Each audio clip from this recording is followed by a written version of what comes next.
Hola, bienvenidos a Código Conspiración, el lugar donde revelamos los secretos ocultos, las verdades prohibidas y los misterios que desafían la historia oficial.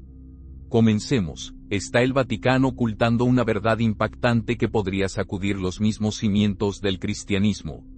En el año 2025, mientras el Papa Francisco se aferra a la vida en un hospital romano, un escándalo de proporciones bíblicas amenaza con desentrañar siglos de secretos cuidadosamente guardados. ¿Y si todo lo que creías saber sobre la Iglesia Católica estuviera construido sobre el engaño? La figura misteriosa conocida como el Papa Negro se encuentra en el centro de esta controversia, ejerciendo poder desde las sombras mientras el mundo permanece ajeno. Hoy, levantamos el velo sobre los secretos mejor guardados del Vaticano y revelamos la verdad que no quieren que sepas. Antes de sumergirnos en este enigma, te invito a suscribirte. Es la mejor forma de apoyar este canal y seguir recibiendo contenido valioso. El término Papa Negro puede sonar alarmante, pero no es lo que piensas. Este título no se refiere a la raza, sino al superior general de la Compañía de Jesús, comúnmente conocidos como los jesuitas, quienes tradicionalmente visten túnicas negras en contraste con el blanco del Papa. Pero no te equivoques, la influencia de esta figura dentro de los corredores del Vaticano puede rivalizar o incluso superar a la del Santo Padre mismo. En 2025, con el Papa Francisco debilitado y hospitalizado, surge la pregunta: ¿quién controla verdaderamente la Iglesia Católica? Durante siglos, el Vaticano ha sido una fortaleza de secretos. Detrás de sus fachadas ornamentadas y bajo sus pisos de mármol yacen misterios que pocos han vislumbrado. Desde escándalos financieros hasta reliquias ocultas, desde profecías antiguas hasta maniobras de poder modernas, la Santa Sede ha ocultado magistralmente su funcionamiento interno del mundo. Pero se están formando grietas en este muro de silencio, y lo que está filtrándose podría cambiar para siempre nuestra comprensión del cristianismo. El libro de Revelación nos advierte sobre el engaño en los últimos días. Porque se levantarán falsos cristos y falsos profetas, y harán grandes señales y prodigios, de tal manera que engañarán, si fuera posible, aún a los escogidos. Mateo 2:4-2:4. ¿Podrían los secretos del Vaticano ser parte de este engaño profetizado? ¿O están protegiendo verdades demasiado profundas para que el mundo las maneje? Hace Mishtar, que Dios nos proteja de ser llevados por falsedades. ¿Qué pasaría si te dijera que debajo de la Basílica de San Pedro yacen antiguos templos romanos? Que los archivos del Vaticano contienen documentos que podrían reescribir la historia cristiana. Que la corrupción financiera alcanzando miles de millones de dólares ha sido sistemáticamente encubierta durante décadas. Estas no son teorías de conspiración, son realidades documentadas que la Iglesia ha luchado por explicar. Y en 2025, mientras el Papa Francisco hace lo que algunos llaman su confesión de lances de muerte, la presa de secretos está a punto de romperse. Quédate conmigo mientras nos adentramos en el corazón de los misterios más guardados del Vaticano. Lo que descubrirás puede desafiar tu fe o profundizarla más allá de lo imaginable. ¿Estás listo para confrontar la verdad? Porque una vez revelados, estos secretos no pueden ser olvidados. La cuestión no es solo qué esconde el Vaticano, sino por qué han hecho tanto esfuerzo por mantenerlo oculto. Descubramos juntos. La Compañía de Jesús, fundada en 1540 por Ignacio de Loyola, ha sido llamada el ejército intelectual y misionero del Vaticano.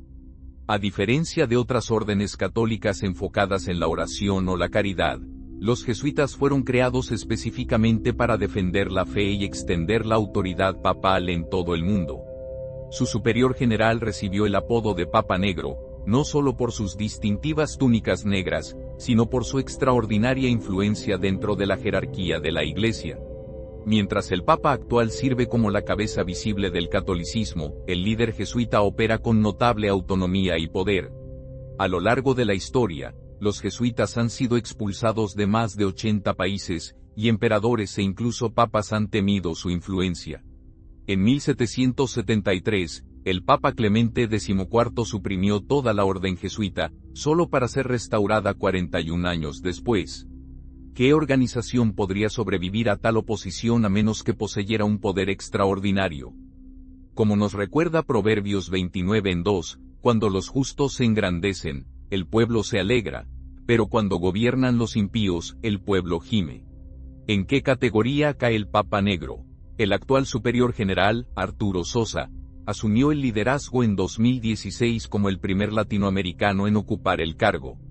Su mandato ha coincidido con el papado de Francisco, él mismo un jesuita, el primero en convertirse en papa.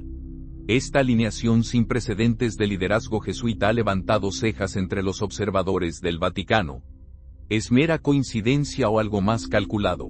En 2025, mientras Francisco yace en el Hospital Gemelos, los rumores giran en torno a tensiones entre estas dos poderosas figuras.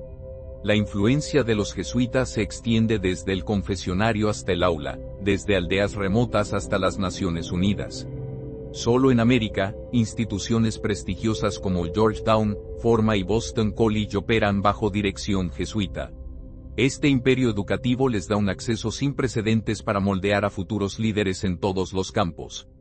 Como advirtió Jesús en Lucas 12 en 2-3, no hay nada encubierto que no haya de ser revelado, ni oculto que no haya de saberse. Lo que hace particularmente poderoso al Papa Negro es su nombramiento vitalicio. Mientras que los papas van y vienen, el superior jesuita puede mantener una influencia consistente a través de múltiples papados. Esta continuidad permite estrategias a largo plazo imposibles para la jerarquía regular del Vaticano. En 2025, mientras la salud del Papa Francisco falla, muchos se preguntan si las decisiones reales se están tomando no en los apartamentos papales sino en la curia jesuita a solo una milla de distancia. ¿Es la iglesia visible solo una fachada para poderes que operan detrás de las escenas? La verdad puede ser más impactante de lo que imaginas. La historia controvertida de los jesuitas comienza casi desde su fundación. Inicialmente creados para combatir la Reforma protestante, rápidamente se hicieron conocidos por su destreza intelectual y su astucia política. Su lema, Ad Majorem Dei Gloriam, para la mayor gloria de Dios, justificaba métodos que muchos consideraban cuestionables. Se convirtieron en confesores de reyes y reinas en toda Europa, susurrando en oídos reales y moldeando políticas desde detrás de los tronos. Esta influencia los hizo tanto invaluables como peligrosos para los poderes de su época. Para el siglo XVIII, el poder jesuita había crecido tanto que Portugal, Francia y España, todas monarquías católicas, exigieron su supresión. Las acusaciones eran severas: explotación económica, intromisión política y acumulación excesiva de riqueza y poder.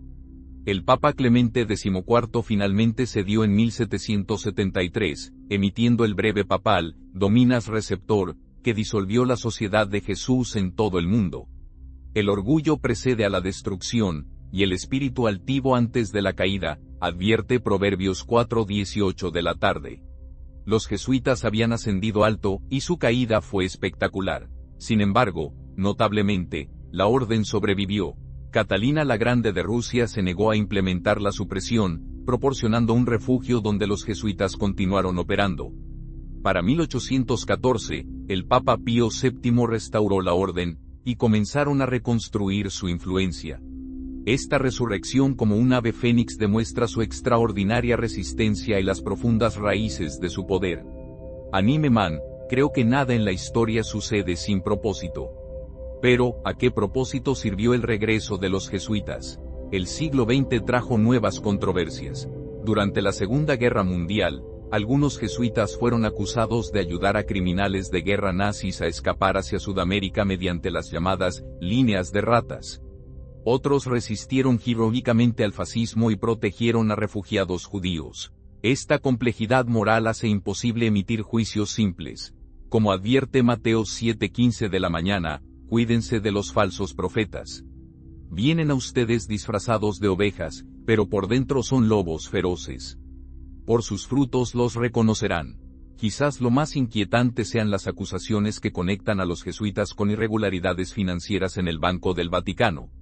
El colapso de 1982 del Banco Ambrosiano reveló conexiones con logias masónicas, crimen organizado e incluso posible asesinato. Roberto Calva, conocido como el banquero de Dios, fue encontrado colgando debajo del puente Blackfriars de Londres, una muerte con conexiones simbólicas a las tradiciones jesuitas. En 2025, mientras emergen nuevos escándalos financieros, muchos se preguntan si la historia se está repitiendo. La Biblia nos dice en 1 Timoteo 6:10 de la mañana que el amor al dinero es la raíz de toda clase de males. Ha crecido esta raíz profundamente dentro de los muros sagrados del Vaticano. Noticias de última hora desde Roma han enviado ondas de choque a través del mundo católico. Investigadores del Vaticano han descubierto lo que llaman el escándalo financiero más grande de los últimos 30 años. En su centro, una compleja red de transacciones que involucran a la Secretaría de Estado, el departamento más cercano al Papa mismo, y una propiedad de lujo en Londres valorada en cientos de millones de dólares. Pero esto no se trata solo de dinero, se trata de corrupción que llega al mismo corazón de la Iglesia. Desde su lecho de hospital, el Papa Francisco ha tomado una decisión sin precedentes al instruir a la Judicatura del Vaticano para proceder sin indulgencia contra los involucrados, incluso si eso significa procesar a prelados y funcionarios de alto rango. Esto marca un cambio dramático respecto a escándalos anteriores donde la Iglesia a menudo cerraba filas para proteger a los suyos. Como declaró Jesús en Mateo 9:13 de la noche, mi casa será llamada casa de oración, pero ustedes la están haciendo una cueva de ladrones. Francisco parece decidido a limpiar este templo moderno de su corrupción financiera. La investigación se centra en Enrico Crasso, quien trabajó durante más de 20 años como tesorero externo de la Secretaría de Estado. Junto con un grupo de financieros y altos funcionarios de la Iglesia, se sospecha que organizó una conspiración criminal para saquear las arcas de la Santa Sede. El esquema involucraba la compra de un edificio en Londres usando fondos de Peter Spence, donaciones de católicos comunes destinadas a obras de caridad. Baruch Hashem, bendito sea el nombre, que este engaño finalmente haya salido a la luz. El escándalo se extiende más allá de los muros del Vaticano hasta Suiza, donde los investigadores siguen un rastro complejo de cuentas offshore y empresas fantasma. Lo que lo hace particularmente dañino es que involucra a la Secretaría de Estado, no a alguna oficina periférica del Vaticano, sino al mismo centro neurálgico de la administración papal. La corrupción parece ser sistemática y de larga data, planteando preguntas sobre quién sabía qué y cuándo.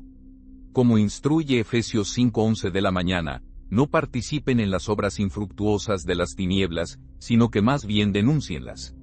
Lo más impactante de todo son las denuncias de que funcionarios del Vaticano se involucraron en extorsión, exigiendo millones de euros en lo que equivale a sobornos. Los documentos judiciales revelan que un empresario, Gianluca Tori, supuestamente mantuvo al Vaticano como rehén al controlar acciones clave en la propiedad de Londres, obligándolos a pagarle 15 millones de euros para recuperar el control. Pero, ¿fue esto realmente extorsión o pago por servicios que el Vaticano no quiere reconocer? En 2025, mientras el Papa Francisco lucha por su vida, la pregunta sigue siendo, ¿está limpiando la casa? ¿O es esto solo la punta de un iceberg mucho más grande de corrupción? El mundo contiene la respiración mientras el Papa Francisco, frágil y debilitado, ha hecho lo que muchos llaman su confesión final. Desde el Hospital Gemelos en Roma, en una declaración que ha dejado a creyentes y escépticos por igual en shock, el pontífice ha revelado información sobre Jesús que desafía siglos de enseñanza de la Iglesia. Si bien debemos abordar tales afirmaciones con discernimiento cuidadoso, la oportunidad y la naturaleza de esta revelación demandan nuestra atención. ¿Es este el acto desesperado de un hombre moribundo que busca limpiar su conciencia, o una verdad profunda finalmente reconocida? Francisco ha sido considerado durante mucho tiempo un reformador, dispuesto a cuestionar tradiciones y desafiar el poder institucional. Desde su famoso comentario, ¿quién soy yo para juzgar?, sobre la homosexualidad hasta sus críticas al capitalismo desenfrenado, ha roto repetidamente con la ortodoxia católica conservadora. Pero esta última declaración va mucho más allá de los desacuerdos de políticas. Ataca el corazón mismo de la doctrina cristiana. Como promete Juan 8:32 de la mañana, entonces conocerán la verdad, y la verdad los hará libres. ¿Es esta verdad o un engaño disfrazado de verdad? La revelación del Papa se centra en hallazgos históricos sobre la misión de Jesús que aparentemente han sido suprimidos por la Iglesia durante siglos. Aunque los detalles exactos permanecen celosamente guardados, fuentes cercanas al Vaticano sugieren que involucra descubrimientos arqueológicos y textos antiguos que presentan las enseñanzas de Jesús de una manera radicalmente diferente a la doctrina tradicional. Yeshua HaMashiach, Jesús el Mesías, vino a cumplir la ley, no a abolirla, según Mateo 5:17 de la mañana menos 18. Pero, ¿y si nuestra comprensión de ese cumplimiento ha sido incompleta? Las reacciones han sido rápidas y polarizadas. Los católicos conservadores desestiman la declaración como los desvaríos de una mente medicada o incluso una fabricación. Los creyentes progresistas la ven como una validación de su teología más inclusiva. Los estudiosos bíblicos se apresuran a reconciliar las afirmaciones del Papa con las escrituras existentes y los registros históricos. Como aconseja 1 Tesalonicenses 5:21 de la mañana, examinen todo, retengan lo bueno. Este momento requiere un examen cuidadoso en lugar de reacciones impulsivas. Quizás lo más significativo es el momento de esta revelación. ¿Por qué ahora, cuando Francisco se acerca a lo que puede ser el final de su vida? ¿Es este un acto final de valentía de un hombre que no tiene nada que perder? ¿O hay algo más estratégico en juego, tal vez un intento de moldear su legado o influir en la selección de su sucesor? La Biblia advierte en 2 Timoteo 4 en 3-4 que vendrá el tiempo en que no soportarán la sana doctrina. Se apartarán de la verdad para volverse a mitos. ¿Está Francisco revelando la verdad o perpetuando un mito? La respuesta puede remodelar el cristianismo tal como lo conocemos. Pocos se dan cuenta de que debajo del Vaticano se encuentra un inframundo literal, calles romanas antiguas, templos paganos y mausoleos que preceden al cristianismo. Cuando Constantino estableció la primera basílica de San Pedro en el siglo IV, la construyó directamente sobre estas estructuras existentes. Esta realidad física refleja una verdad más profunda. El cristianismo mismo fue construido sobre creencias anteriores, incorporando y transformando elementos de las culturas que encontró. A medida que los arqueólogos continúan excavando estos niveles subterráneos, descubren evidencia que desafía las narrativas tradicionales de la Iglesia. Los archivos secretos del Vaticano, recientemente renombrados como los archivos apostólicos, contienen documentos que abarcan más de 12 siglos. Con más de 53 millas de estanterías, albergan correspondencia entre papas y figuras como Miguel Ángel, Enrique VIII y Mozart. Pero lo que realmente interesa a los investigadores son las restricciones, documentos tan sensibles que los académicos deben especificar exactamente qué están buscando, y el acceso está estrictamente controlado. Persisten rumores de evidencia sobre contacto extraterrestre, evangelios alternativos o pruebas de que Jesús sobrevivió a la crucifixión. Merete titímalo, la verdad brota de la tierra, como nos dice el Salmo 85 en 11, pero algunas verdades permanecen enterradas. Quizás el secreto más controvertido involucra la relación histórica de la Iglesia con tradiciones esotéricas y ocultistas. La Biblioteca del Vaticano contiene una de las colecciones más grandes del mundo de textos herméticos y alquímicos. Tenencias extrañas para una institución supuestamente dedicada al cristianismo ortodoxo. Algunos estudiosos sugieren que los líderes de la Iglesia siempre han mantenido dos niveles de enseñanza: doctrina exotérica para los creyentes comunes y conocimiento esotérico para unos pocos iniciados. Jesús mismo dijo en Marcos 4:11 de la mañana, a ustedes se les ha dado el secreto del reino de Dios, pero a los que están fuera todo se les dice en parábolas. El Banco del Vaticano, oficialmente conocido como el Instituto para las Obras de Religión, ha estado implicado en numerosos escándalos financieros. En los años 80, se le vinculó con el colapso del Banco Ambrosiano y la misteriosa muerte de Roberto Calva. Más recientemente, ha enfrentado acusaciones de lavado de dinero y de proporcionar cuentas para personas conectadas con el crimen organizado. A pesar de las promesas de transparencia, sus operaciones permanecen en gran medida ocultas al escrutinio público. Como recuerda Lucas 4:13 de la tarde, nadie puede servir a dos señores. No se puede servir a Dios y al dinero. Lo más perturbador son las acusaciones de encubrimientos sistemáticos de abuso sexual. Durante décadas, la Iglesia reubicó a sacerdotes depredadores en lugar de removerlos del ministerio, priorizando la reputación institucional sobre la seguridad de los niños. Los documentos revelan que el conocimiento de estos crímenes llegó a los niveles más altos del liderazgo del Vaticano. En 2025, mientras emerge nueva evidencia del alcance y la duración de este encubrimiento, muchos se preguntan si una institución capaz de tal falla moral puede ser confiable en asuntos de fe. La advertencia de Jesús en Mateo 18:6 es escalofriante. Si alguien hace tropezar a uno de estos pequeños que creen en mí, más le valdría amarrarse una gran piedra de molino al cuello y arrojarse al mar profundo. La Compañía de Jesús ha sido acusada durante mucho tiempo de manipular eventos mundiales desde las sombras. Aunque muchas de estas afirmaciones pertenecen al ámbito de la teoría de la conspiración, la influencia documentada de los jesuitas en la educación, la política y las relaciones internacionales no puede ser negada. Sus universidades han formado presidentes, primeros ministros y líderes corporativos. Sus misioneros han moldeado el desarrollo cultural a través de continentes. Sus intelectuales han influido en todo, desde la investigación científica hasta la política económica. Esta vasta red les da el poder de moldear la dirección de los asuntos humanos. Consideren el actual impulso global hacia lo que algunos llaman un gran reinicio, una reestructuración fundamental de los sistemas económicos y sociales tras la pandemia y otras crisis. El lenguaje de reconstruir mejor y crear un orden mundial más equitativo se alinea notablemente con la enseñanza social jesuita. Las encíclicas del Papa Francisco, como Laudato Si y Rally Tutti, proporcionan justificación teológica para muchos de estos cambios. Es esta convergencia coincidental o evidencia de influencia coordinada. Revelación 3:7 habla de poder sobre toda tribu, pueblo, lengua y nación. La conexión histórica de los jesuitas con la teología de la liberación, un movimiento que mezcla la enseñanza cristiana con el activismo por la justicia social, ha moldeado desarrollos políticos en toda América Latina y más allá. Los críticos argumentan que esto representa una mezcla peligrosa de religión y política.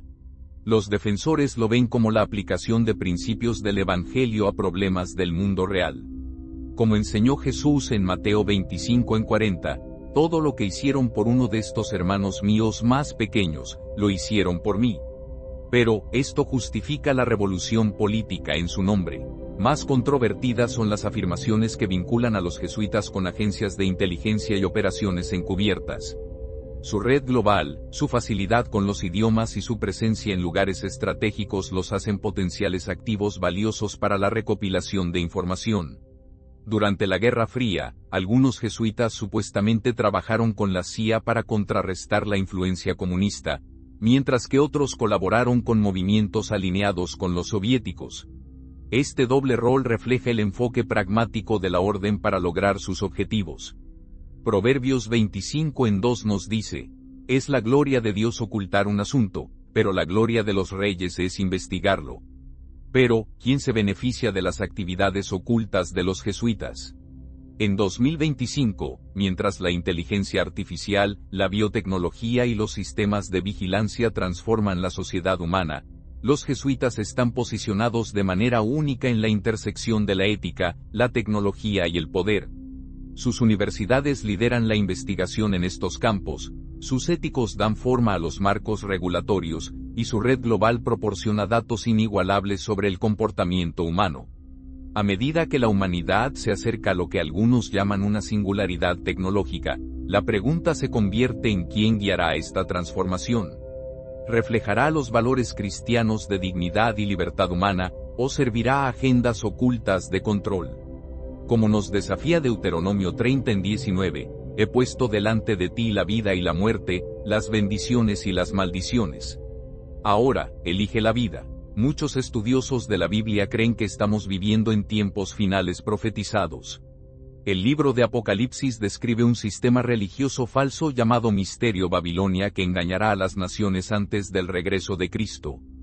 Se retrata como una mujer vestida de púrpura y escarlata, adornada con oro y piedras preciosas, sosteniendo una copa de oro, una imagen sorprendentemente similar a la estética del Vaticano. Apocalipsis 17:9 incluso especifica que esta mujer se sienta sobre 7 colinas. Roma es famosa por estar construida sobre 7 colinas. ¿Podría esto ser coincidencia o una advertencia divina? El profeta Daniel previó un cuerno pequeño, que hablaría contra el Altísimo y oprimiría a su pueblo santo, Daniel 7:25 de la mañana.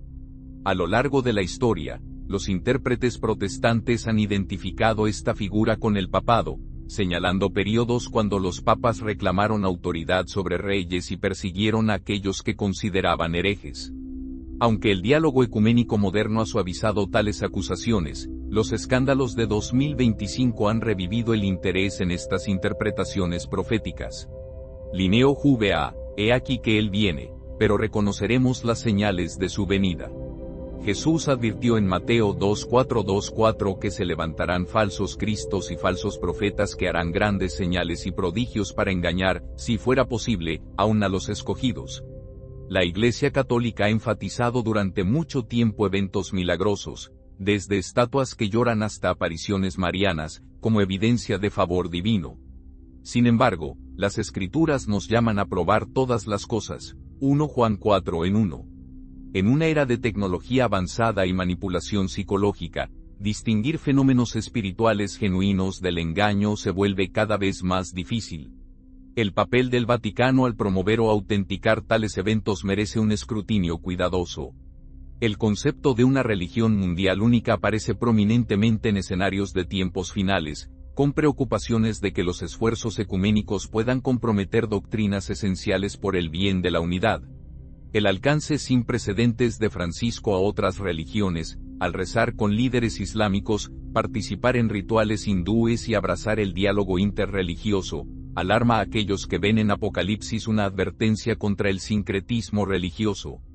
¿Es este el cumplimiento de la profecía o simplemente amor cristiano cruzando fronteras? Jesús oró para que todos sean uno, Juan 5:21 de la tarde. Pero ¿a qué costo se debe perseguir la unidad? Quizás lo más significativo es el creciente papel del Vaticano en la gobernanza global. A través de relaciones diplomáticas con 183 países, estatus de observador permanente en las Naciones Unidas y autoridad moral en temas desde el cambio climático hasta la migración, la Santa Sede ejerce influencia mucho más allá de su pequeño territorio físico. A medida que las instituciones internacionales ganan poder sobre los gobiernos nacionales, la voz de la Iglesia en la formación de políticas globales se vuelve cada vez más importante. Revelación 3:7 describe un poder dado autoridad sobre toda tribu, pueblo, lengua y nación. En 2025, a medida que las crisis globales se multiplican, ¿a quién recurrirá la humanidad en busca de liderazgo y soluciones? Antes de convertirse en el Papa Francisco, Jorge Mario Bergoglio sirvió como superior provincial de los jesuitas en Argentina durante la brutal Guerra Sucia del país, 1976 a 1983. Durante este período, una junta militar desapareció a un estimado de 30.000 personas sospechosas de simpatías de izquierda. 2 sacerdotes jesuitas bajo la autoridad de Bergoglio, Orlando Torio y Francisco Alias, fueron secuestrados y torturados por el régimen. La controversia se centra en el papel de Bergoglio. ¿Colaboró con la junta o trabajó detrás de las escenas para salvar vidas?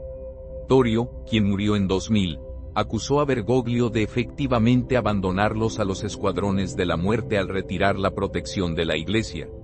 Afirmó que Bergoglio no hizo nada para liberarnos, de hecho, todo lo contrario. Esta grave acusación sugiere complicidad con un régimen autoritario responsable de horribles violaciones de derechos humanos. Como instruye Proverbios 31 en 8-9, habla por los que no pueden hablar por sí mismos, por los derechos de todos los desamparados. Habla y juzga con justicia, defiende los derechos de los pobres y necesitados. Alias inicialmente compartía la evaluación negativa de Torio, pero luego cambió su posición.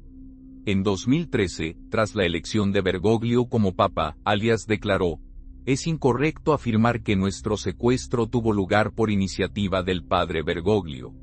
Este testimonio contradictorio ha alimentado el debate sobre lo que realmente sucedió. Loaisenac, no te olvides de las víctimas de opresión, pero también recuerda que la verdad puede ser compleja y matizada en tiempos de terror. La abogada de derechos humanos Miriam Bregman presentó una denuncia penal contra Bergoglio en 2005, acusándolo de participación en el secuestro.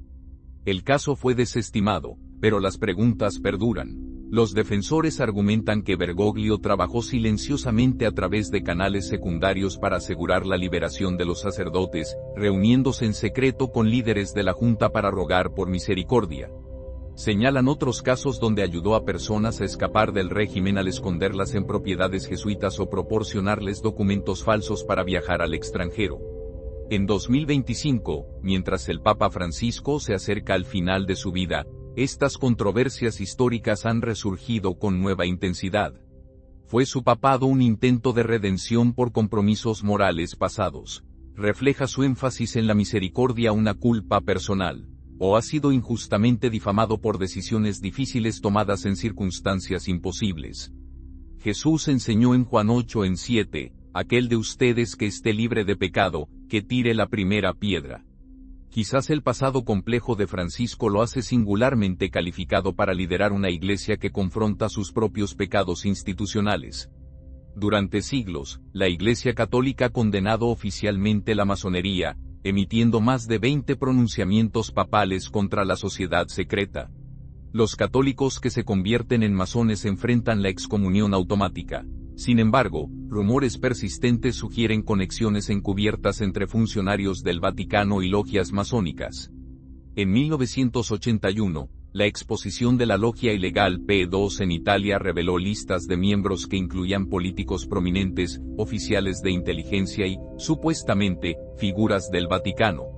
Este escándalo, conocido como Propaganda Du, sugirió una infiltración que llegaba hasta los niveles más altos de la Iglesia. La enemistad tradicional entre el catolicismo y la masonería se deriva de diferencias filosóficas fundamentales. La Iglesia enseña la verdad revelada a través de la autoridad divina. La masonería abraza los valores del iluminismo de razón, libertad e individualismo. Los católicos prometen obediencia al Papa, los masones juran secretos a su hermandad. Como pregunta 2 Corintios 6:14 de la mañana, ¿qué compañerismo tiene la luz con la oscuridad? Sin embargo, algunos argumentan que estas diferencias enmascaran similitudes más profundas en ritual, simbolismo y estructura jerárquica. Las teorías de conspiración a menudo conectan a los caballeros templarios con la masonería moderna, afirmando que cuando los templarios fueron suprimidos en 1312, se ocultaron y eventualmente emergieron como logias masónicas. Mientras que los historiadores desestiman esto como mito, la narrativa persiste en la imaginación popular. Más creíbles son los vínculos documentados entre masones y los escándalos del Banco del Vaticano de las décadas de 1970 y 1980. Roberto Calva, presidente del Banco Ambrosiano y masón él mismo, fue encontrado colgando debajo del puente Blackfriars de Londres en lo que muchos creen fue un asesinato ritualismo masónico. En O Malvado, no hay nadie más que él. Sin embargo, las organizaciones humanas continúan compitiendo por poder e influencia. Algunos investigadores señalan elementos arquitectónicos dentro de la Ciudad del Vaticano como evidencia de influencia masónica. La Plaza de San Pedro, diseñada por Bernini, incorpora un obelisco egipcio, un símbolo importante en la tradición masónica. La disposición de ciertos espacios vaticanos supuestamente sigue principios de geometría sagrada, valorados por los arquitectos masones. Aunque tales afirmaciones a menudo estiran la credibilidad, reflejan el interés continuo en las posibles conexiones entre estas instituciones aparentemente opuestas. En 2025, mientras los escándalos financieros sacuden una vez más al Vaticano, han resurgido preguntas sobre la influencia masónica. ¿Están ciertos funcionarios de la Iglesia secretamente afiliados a logias, creando lealtades divididas? ¿Explica esto la persistencia de la corrupción a pesar de los repetidos esfuerzos de reforma? Jesús advirtió en Mateo 6:24 de la mañana, nadie puede servir a dos señores. Si algunos líderes del Vaticano están sirviendo tanto a la Iglesia como a sociedades secretas, las consecuencias para la integridad católica podrían ser devastadoras.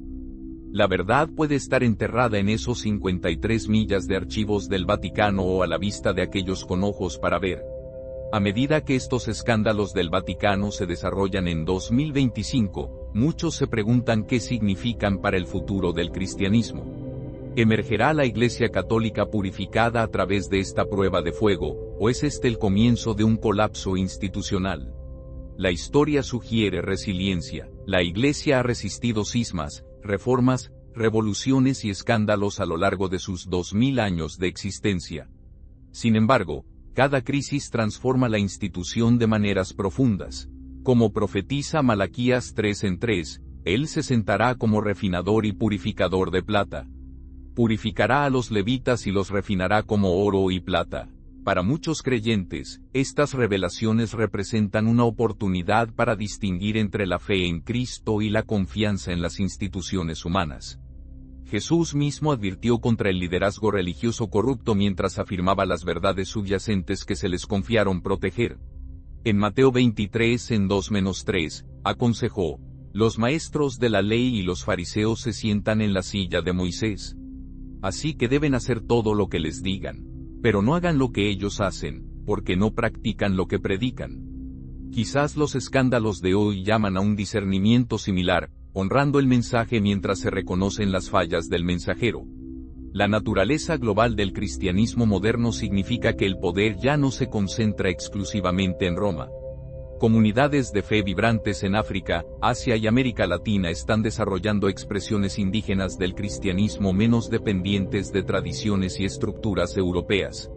A medida que el centro demográfico del cristianismo se desplaza hacia el sur, nuevas voces y perspectivas ganan influencia.